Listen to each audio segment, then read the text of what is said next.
কেলেণ্ডাৰৰ পৃষ্ঠাবোৰ লুটিয়াওঁতে কেতিয়ানো বছৰটোৰ শেষৰটো দিনত আহি পালোহি ধৰিবই নোৱাৰিলোঁ। আৰু কেইটামান ঘণ্টাৰ পিছতেই 2025 বৰ্ষটো অতীত হ'ব।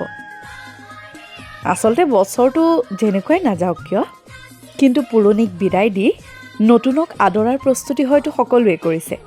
আৰু সেয়েহে ভাবিলোঁ আজি এটা ৰেচিপি ভিডিঅ'কে আগবঢ়াওঁ সকলোৰে বাবে, হাঁহে কোমোৰাই এসাঁজ।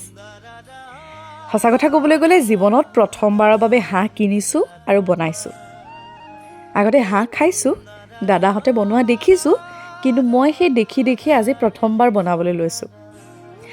আচলতে জীৱনটোৱে বৰ বেয়াকৈ ঠেকেচা খুৱাইছে বুজিছেনে। যিটো সময়ত আইৰ আচলৰ লৈ পেলাই বিভিন্ন ব্যঞ্জনৰ সোৱাদ ল'ব লাগিছিল, সেই বয়সতে এখন অচিনাকি চহৰত নিজেই নিজক সামৰি ল'বলগীয়া হৈছে। এক কথাত ক'বলৈ গ'লে সুখবোৰ শৈশৱতে ক'ৰবাত এৰি থৈ আহিলোঁ। এতিয়া মাথো এটা হুমুনিয়াহে বাকী আছে। এটাৰ পিছত আন এটা বছৰ শেষ হৈছে, কিন্তু দুখবোৰ সেই একে ঠাইতে আছে। বছৰটোৰ শেষৰটো দিনত মনতে আওৰাই আছোঁ বছৰটোৰ পোৱা আৰু নোপোৱাৰ হিচাপবোৰ। যিমান পালোঁ তাতকৈ দেখোন বেছি হেৰুৱালোহে। এই সকলোবোৰৰ পিছতো উলাহেৰে নতুনক আদৰি লৈছোঁ। শেষত এটাই কামনা, আমাৰ ভাল হ'ব। সকলোলৈকে ইংৰাজী নৱবৰ্ষৰ আন্তৰিক শুভেচ্ছা জ্ঞাপন কৰিলোঁ।